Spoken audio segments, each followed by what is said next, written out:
two plane mirrors are inclined at 70 degree, a ray incident on one mirror at an angle theta after reflection falls on second mirror and is reflected from there parallel to first mirror.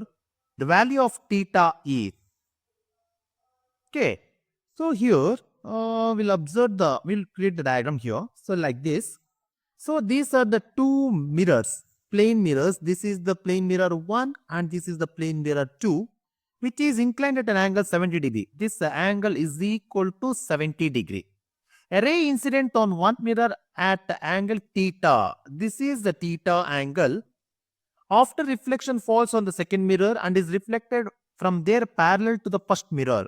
Okay.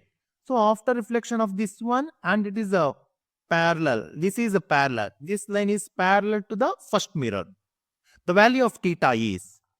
By observing this geometry clearly, if this is a 70 degree, then if it is like this, then angle of this one is also a 70 degree. This angle will be also become 70 degree. Then this it is a equilateral triangle. Then 70 plus 70, all these three sides of the triangle is equal to 180 degree. Then 70 plus 70 is 140. Then this angle will become 40 degree. Then if I'm going to take this is a perpendicular line, this angle is a theta.